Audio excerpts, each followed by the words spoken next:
welcome back to आपका अपना channel success.com. So in this video we are continuing with the topic screw gauge.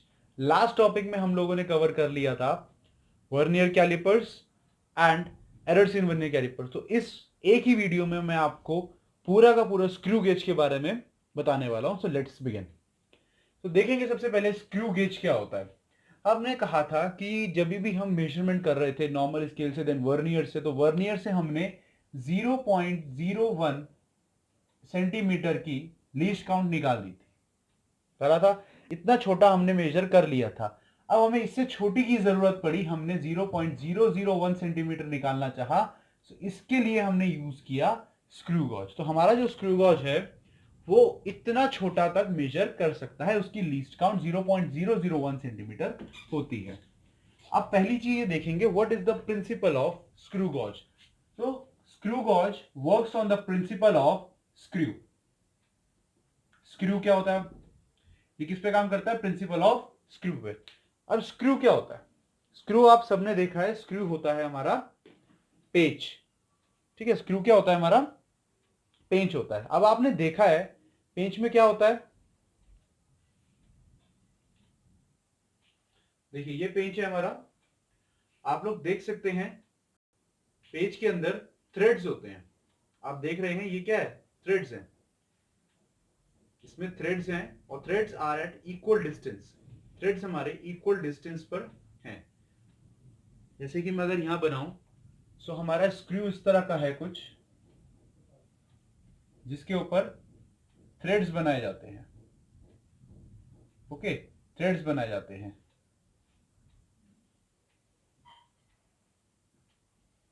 Okay, ये है हमारा screw और ये है इस पे थ्रेड्स.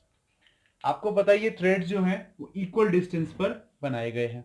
ओके, सो अब एक चीज और आपको पता है, जैसे ही मैं स्क्रू को कहीं फिक्स करता हूं एंड रोटेट करता हूं, सपोज यहां फिक्स किया एंड स्क्रू को रोटेट किया, सो आपको दिख रहा होगा ये स्क्रू आगे एडवांस हो रहा है.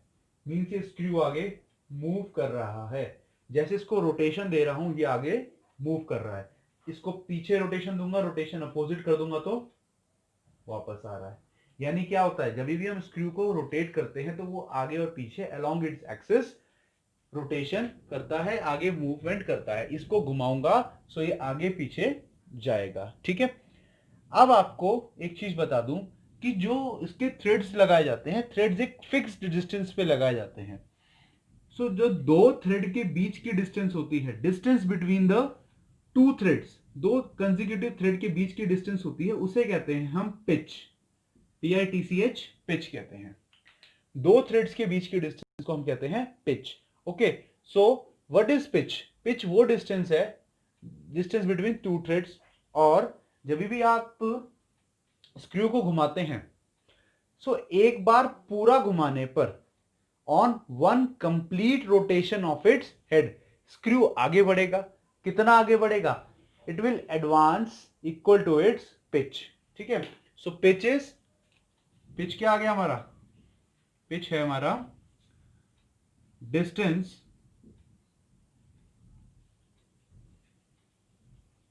Advanced by screw on one complete rotation. ठीक है. स्क्रू को एक बार पूरा घुमाने पर वो कितना आगे बढ़ता है, दैट इज कॉल्ड पिच. ठीक है. और वो पिच किसके इक्वल होता है, distance between the two consecutive thread के बराबर होता है. ठीक है. अब आप देखेंगे एक चीज, जो हमारा स्क्रू गॉज है, स्क्रू गॉज हमारे स्क्रू के प्रिंसिपल पे काम करता है. अब स्क्रू गॉज के अंदर क्या होता है, प्रिसाइसली अगर बनाऊं तो स्क्रू गॉज के अंदर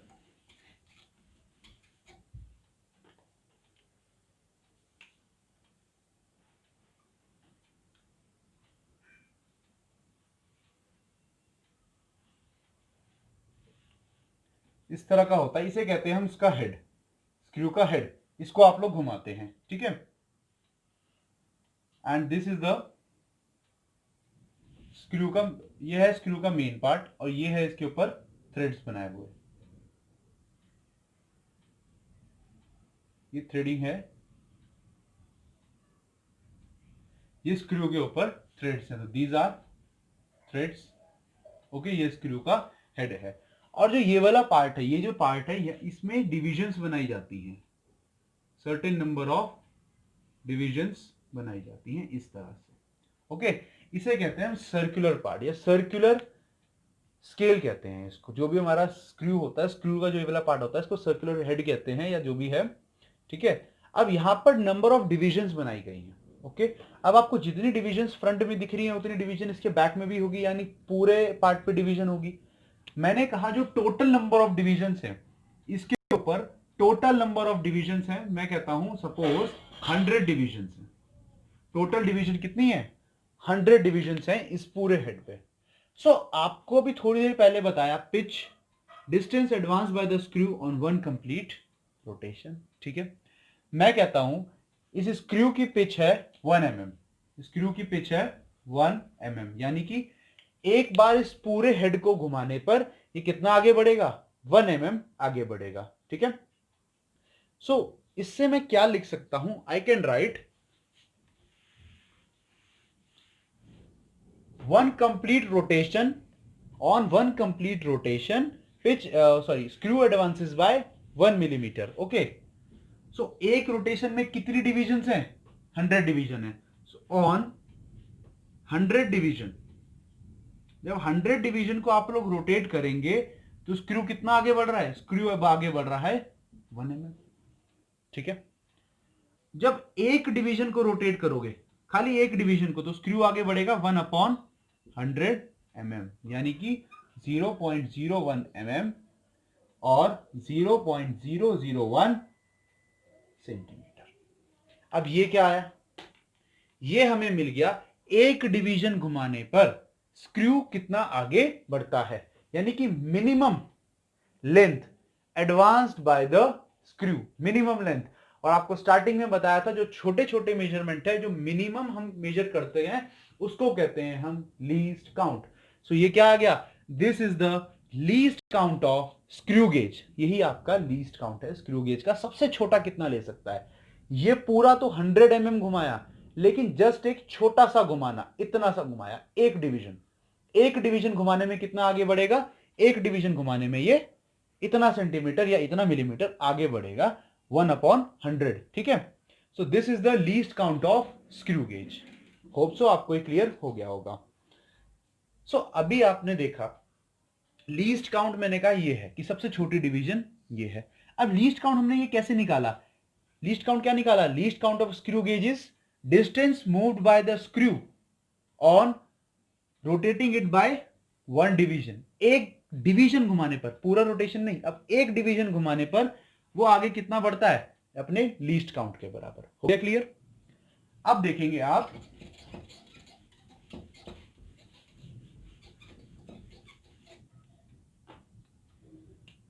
इसी को मैं लीस्ट काउंट लिख सकता हूं, तो least count of screw gauge कितना आ जाएगा? 1 mm अपॉन 100। अब 1 mm क्या लिया था मैंने? पिच, तो मैं लिख सकता हूं पिच अपॉन 100 क्या था? Number of divisions.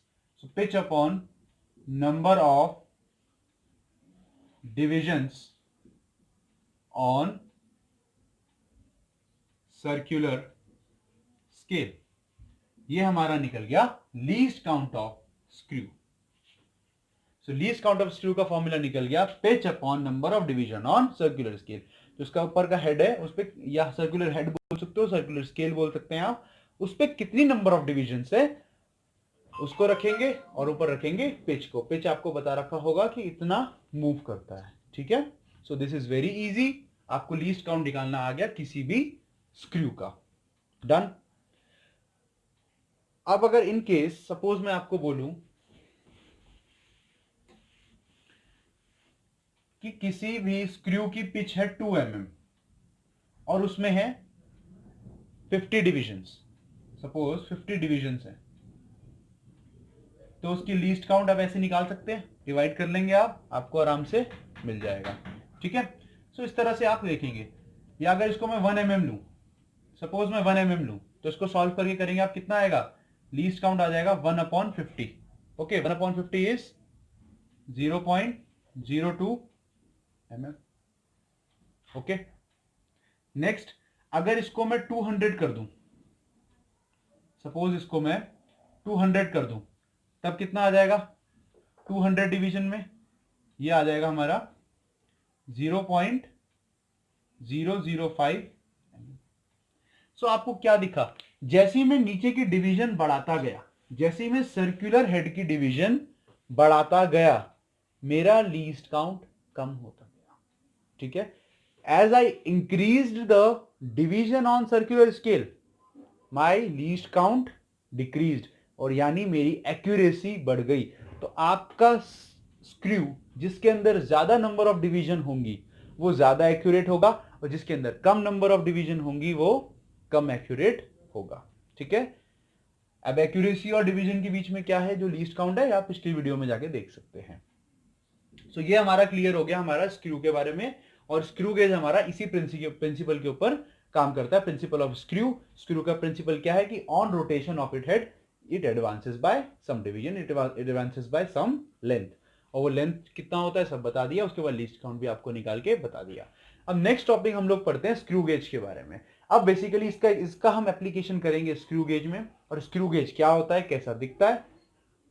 Wait for 2 minutes, मैं डायग्राम बना लेता हूं। So this is screw gauge. इस तरह का होता है हमारा स्क्रू गॉज, इतना सा इंस्ट्रूमेंट होता है, छोटा सा है, मेरे हाथ जितना, हाथ से भी छोटा। अब इसका काम क्या होता है स्क्रू गॉज का, बहुत छोटी छोटी चीजों का डायमीटर नापना।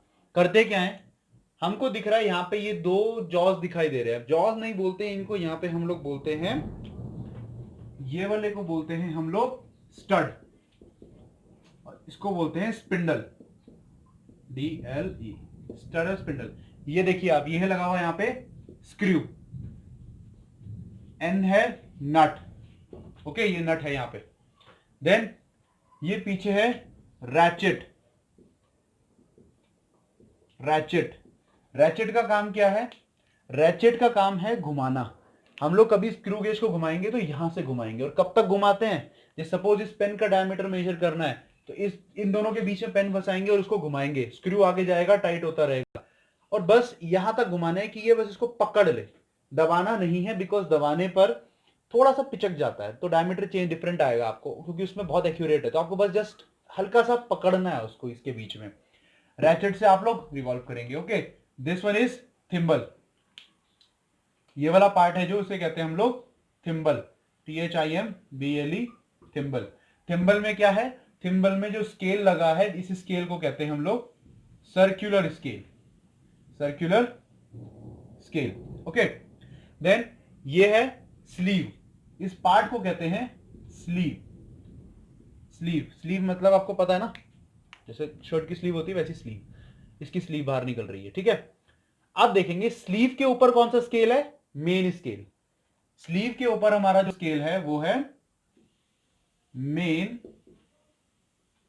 स्केल, स्लीव के ऊपर स्केल मेन स्केल। अब आपको मेन स्केल पर एक लाइन दिखाई दे रही है, ये जो इधर जा रही है स्ट्रेट लाइन, इस लाइन को हमने नाम दे दिया बेस लाइन, इस लाइन को बोलते हैं base line. So these are the basic parts of screw gauge.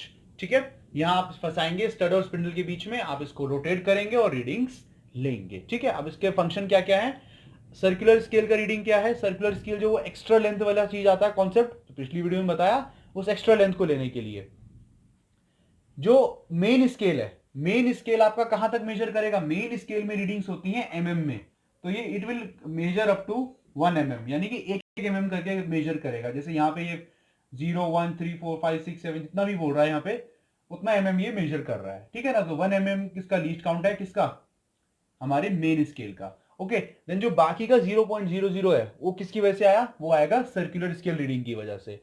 सो ये है जस्ट हमारा स्क्रू गॉज, उसके पार्ट्स बता दिए आपको। रैचेट हमारा रोटेट करने के काम आता है, इसकी वजह से स्क्रू आगे बढ़ता है। अब आप एक चीज खुद समझेंगे, अगर इसको यहाँ पे इतना ऑब्जेक्ट फिक्स था, रीडिंग इतनी आई, इसको थोड़ा और मोटा फिक्स करूंगा तो क्या होगा, ये रीडिंग बढ़ेगी, ये रीडिंग थोड़ी सी और बढ़ेगी। ठीक है ना, सो अभी हम लोग जब देखेंगे नेक्स्ट मैं आपको बताने जा रहा हूं कि इसकी रीडिंग लेते कैसे हैं, स्क्रू गॉज में से रीडिंग कैसे लेते हैं। ओके, तो जैसे हमने वर्नियर में बोला था, एक रीडिंग तो आती है क्लियर रीडिंग, जो आपको मेन स्केल रीडिंग बोलते हैं, और वहां ली थी हमने वर्नियर स्केल रीडिंग। तो यहां लेंगे हम लोग सर्कुलर स्केल रीडिंग, जो एक्स्ट्रा रीडिंग के लिए, एक्स्ट्रा लेंथ के लिए। सो आप लोग स्टेप्स में अगर नोट करना चाहें नोट कर सकते हैं। इसको मिटाकर मैं अब रीडिंग लेना सिखा रहा हूं आपको। ओके,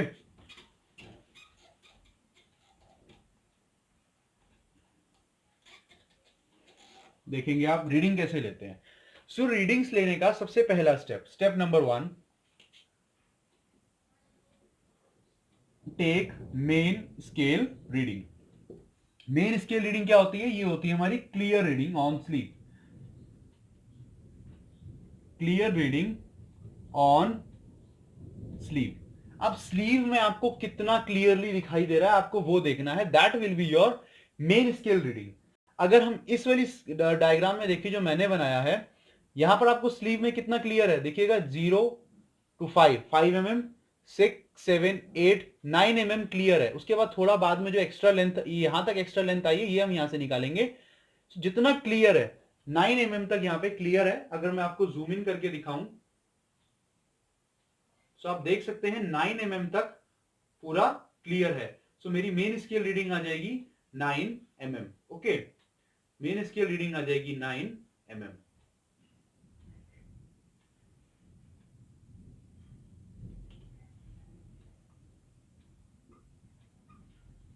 ओके, सेकेंड स्टेप है टेक सर्कुलर स्केल रीडिंग। अब सर्कुलर स्केल रीडिंग कैसे लेंगे? जहां बेस लाइन जा रही है, ध्यान से देना, that division, circular scale reading क्या होगी? That division on circular scale which coincide with base line. तो बेस लाइन जिस डिवीजन से जाके कॉन्साइड हो रही है, that will be your total number, sorry, that will be your circular scale reading. So इसमें 10th डिवीजन पे जाके कॉन्साइड हुई है, 10th डिवीजन पे, तो मैं कहूंगा मेरी जो सर्कुलर स्केल रीडिंग है वो है मेरी 10। ओके, ये मिल गया, 2 रीडिंग आपको मिल गई। थर्ड हम निकालते हैं लीस्ट काउंट। थर्ड निकालेंगे लीस्ट काउंट। अब आपको लीस्ट काउंट पता है, pitch upon number of division. ठीक है, अब पिच हो सकता है आपको गिवन हो, और नंबर ऑफ डिवीजन आप यहां से बता सकते हैं। ठीक है ना, यहां से आप देख सकते हैं, आपको स्क्रू गेज में पता चल जाएगा। अदरवाइज एक फिक्स है कि जो least count of screw gauge होती है वो कितनी होती है? लीस्ट काउंट होती है हमारी 0.001 सेंटीमीटर और 0.01 सॉरी 0.01 मिलीमीटर। ओके, 0.01 मिलीमीटर होती है। सो अब देखेंगे टोटल रीडिंग कैसे आएगी। जो टोटल लेंथ आपने निकालनी है, जो आपकी टोटल रीडिंग क्या आएगी? टोटल रीडिंग होगी main scale reading plus circular scale reading into least count. अब मेन स्केल रीडिंग हमने mm में ली है, तो इसको भी mm में लेंगे, लीस्ट काउंट को भी। तो मेन स्केल रीडिंग ली है हमने 9 mm, सर्कुलर स्केल रीडिंग है हमारी 10, और लीस्ट काउंट है हमारा 0.01 mm। इसको आप सॉल्व कर लेंगे तो आंसर कितना आ जाएगा? इसका आंसर आ जाएगा 9 mm plus 0.1 mm, so it comes 9.1। सो आपको इतना एक्यूरेटली पता चल गया कि आपने जो यहाँ पे फिक्स किया हुआ था, सपोज ये फिक्स किया था, इसका जो डायमीटर है वो इतना है, वो 9.1 mm का है।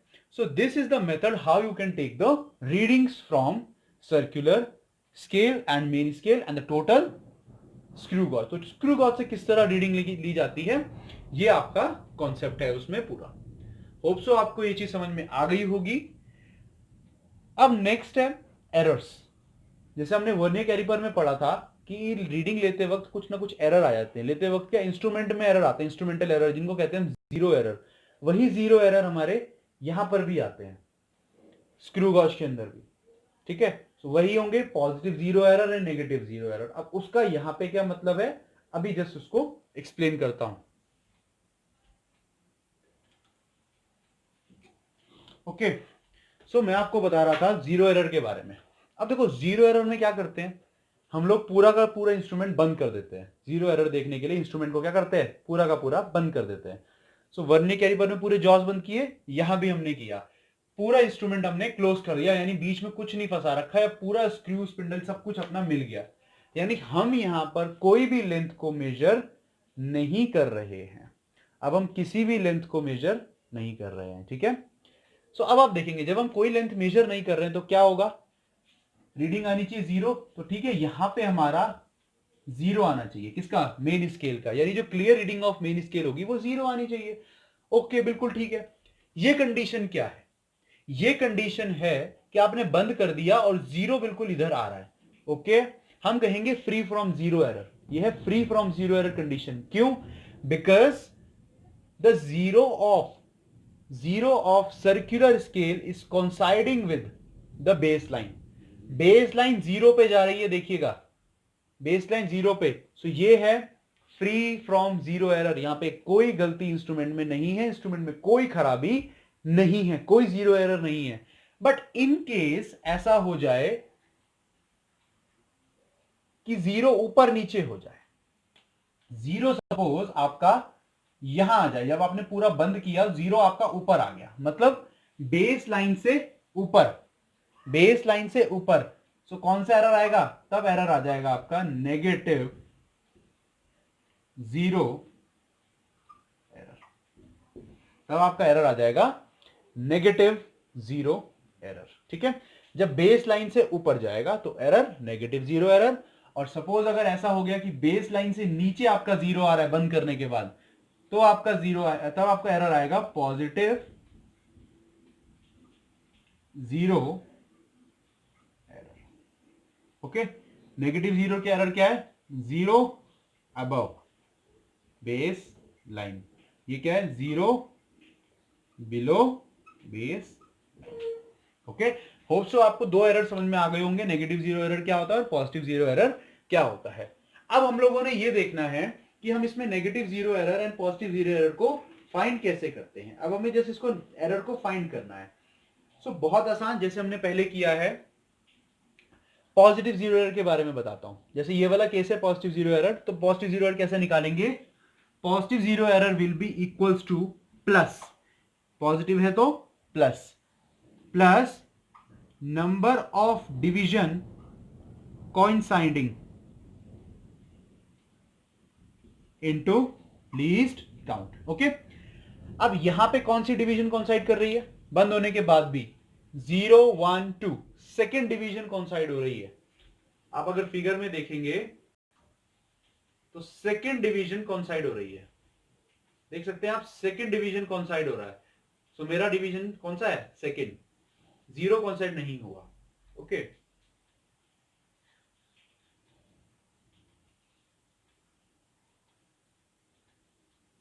सो मेरा पॉजिटिव 0 एरर इस केस में कितना आ रहा है, +2, क्योंकि सेकेंड डिवीजन कोइंसाइड हुआ, into least count, least count होती है 0.001 सेंटीमीटर, तो एरर आ गया +0.002 सेंटीमीटर। ऐसे आप कैलकुलेट करेंगे पॉजिटिव 0 एरर को, plus number of coinciding into least count, बहुत सिंपल है। नेक्स्ट आता है हमारा नेगेटिव 0 एरर कैलकुलेट करना। This is also very easy. इसमें क्या है देखिएगा, नेगेटिव 0 एरर में थोड़ा सा चेंज आता है। जैसे हम नेगेटिव 0 एरर वर्नियर में भी लेते हैं, 10 माइनस करते हैं, यहां पर भी हम ऐसे ही करेंगे। यहां पर कैसे करेंगे, सपोज ये आपका 0 इधर आ रहा था, मैं मानता हूं सेकेंड डिवीजन पे ही बना रहा हूं मैं कि सेकेंड डिवीजन कोइंसाइड कर रहे हैं, तो यहां पे हम लिखेंगे नेगेटिव 0 एरर आता है हमारा minus total division on circular scale minus number of division coinciding into least count। बस इतना सा करना है। यहां पे क्या आ गया, कितनी टोटल डिवीजन है उसमें से माइनस कर देंगे आप कौन सी डिवीजन कोइंसाइड कर रही है और मल्टीप्लाई कर देंगे लीस्ट काउंट के साथ, तो माइनस। अब आपको टोटल नंबर ऑफ डिविजन्स आपके सर्कुलर स्केल पे दिख जाएगा, न्यूमेरिकल है तो आपको गिवन होगा कि सपोज इसमें 100 डिविजन्स हैं या 50 डिविजन्स हैं। मैं मान लेता हूं कि मेरे वाले डिवीजन में 100 डिविजन्स हैं, सो क्या लिखूंगा, मैं लिखूंगा 100 माइनस कितनी नंबर ऑफ डिवीजन कोइंसाइडिंग है, सेकेंड डिवीजन कोइंसाइडिंग है। मल्टीप्लाई कर दूंगा लीस्ट काउंट से 0.001 सेंटीमीटर से, आपका जो आंसर आएगा वो आप कहेंगे मेरा नेगेटिव जीरो एरर है। So this was all about the positive zero error and negative zero error. अब आपको अपनी गलतियां मिल गई मींस एरर मिल गया आपको इंस्ट्रूमेंट में, आपको गलतियां मिल गई आपकी रीडिंग्स में। अब गलतियों को सही करेंगे। गलतियों को सही करने के लिए हमारा सेम फॉर्मूला रहेगा जैसे वर्नियर कैलिपर में था, करेक्ट रीडिंग का फॉर्मूला। करेक्ट रीडिंग का फॉर्मूला क्या होगा आपका,